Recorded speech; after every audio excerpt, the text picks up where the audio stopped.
So I've been listening to the new Kiss from the Soundboard. Is it from the Soundboard or off the Soundboard? Whatever it is, the new Kiss album, live, San Antone. Man, I love these albums. You know, they didn't get off to a good start. What was the first one? See, was Tokyo the first one? That was pretty good. That was good. Good enough. I actually feel like they shouldn't have started there, or maybe they should. I don't know. The artwork was a little underwhelming. But on the other hand, it's not the packaging, it's what's inside that matters. You know, I don't really care how it looks. How does it taste? So Tokyo, that wasn't too bad. I mean, we'd sort of, I don't know. And then they did the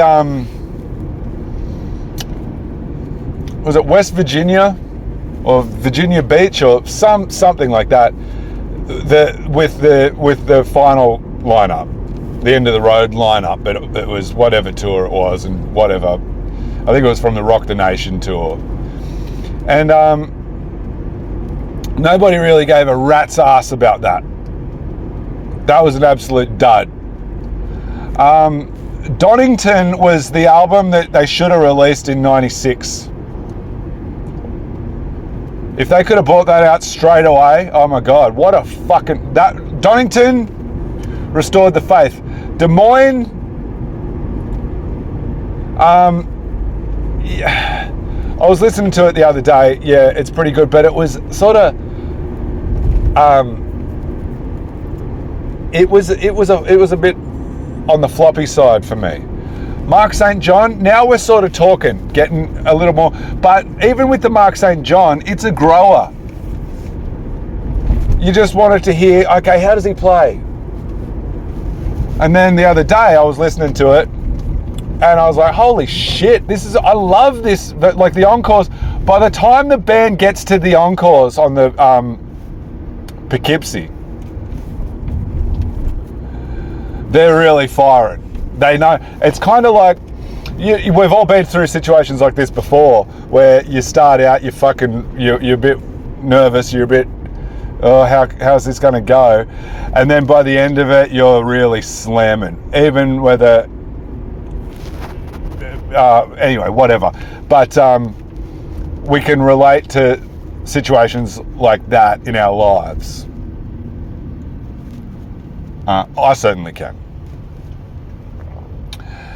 And I do got this feeling that that's how the band themselves were feeling on that night. But anyway, Poughkeepsie. If you're listening to this and you haven't listened to that, go and listen to Black Diamond, Poughkeepsie, 1984, with Mark St. John on guitar. It's not... Actually, fuck it. It is one of my, will I say favourite or favoured? It's certainly one of my favoured versions of that particular song at this particular moment. As a matter of fact, I'm going to turn the record off. That's being the new Off the Soundboard from the ASYLUM tour. And why are you calling this the ASYLUM tour? Those people are fucking crazy. And why are you calling this the Animalize tour? Because those people are fucking animals. And yeah, have a listen to the Black Diamond rendition off of the Poughkeepsie album. Poughkeepsie, because it really fucking kicks some major ass. And I'll go through with from Lick It Up as well, and Rock and Roll All Night. It's fucking, the band is slamming. They really are. And the same could be said about the fucking San Antone that just was released midnight last night or this morning.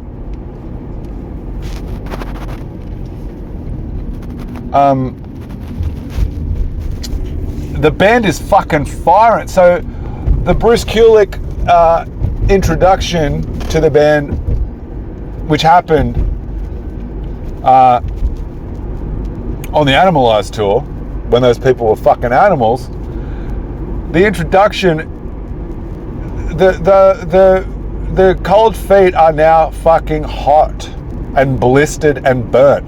They are fucking smoking on the ASYLUM tour, where those people are fucking crazy. But one thing that I want to make mention of, and I guess it's raw, warts and all, this, that, and the other, is the Eric Carr drum solo. Great drum solo, but the pads, that part, he hasn't really got it figured out yet, and all like written. He hasn't got the song written.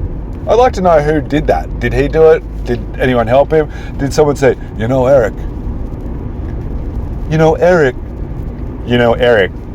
You know, did anybody say, you should do it like this? Ba-da-da-da, ba-da-da-da, ba-ba-ba-ba-ba-ba. And then Paul goes, and then you should do ba, ba, ba, ba, ba, ba, ba. So I'd like to know, because it's a fucking great, like by the time they played Budokan in 88, man, wow. And, you know, the energy that I was talking about earlier, that Budokan show, it's definitely there for Eric. I mean, it's the Chikara. I mean, is it the symbol or the symbols? Or is it the room? Or is it the spirit of rock and roll? Whatever it is, those cannons are firing, all guns blazing by the time they get around to Budokan in 88. But this is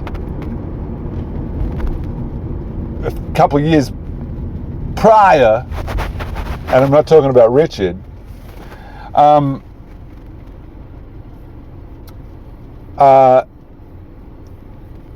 And it's not, you know, the creases haven't been ironed out, and he hasn't got it figured out. And also, I'm pretty sure one of the pads, the jack, and I'm not talking about AC/DC, the jack is a little bit loose. Because there's space where I don't think there should be. Or maybe there is. But either way, why would you do Eric dirty like that? I guess, like I said before I started rambling on, I'm rambling roads, you understand? And I'm not talking about, is it Rebecca De Mornay? Or whatever the fuck, Laura Dern. I'm not talking about no cantaloupes.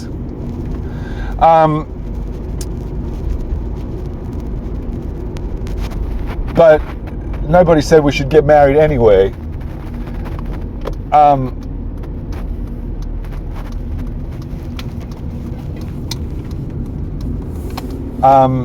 I'm sorry, I've just got sidetracked there by Laura Dern's cantaloupes. Anyway, yeah, that's really, man, I'm driving right now, and I'm coming down Park Avenue, Katara. You know what I'm talking about, and I've totally lost my train of thought, even though the station's over there and I'm driving a car. Wow. So there I am, nearer to close, no through road, you understand? That's the road to nowhere. At the end of fucking Nesbitt. Don't worry about what, we don't want to talk about that. Anyway, fuck, man. All I know is, warts and all, great, whatever, but I do got this feeling that, maybe we could have left that part out. Edit her out. But don't edit Laura Dern out unless it's the PG-13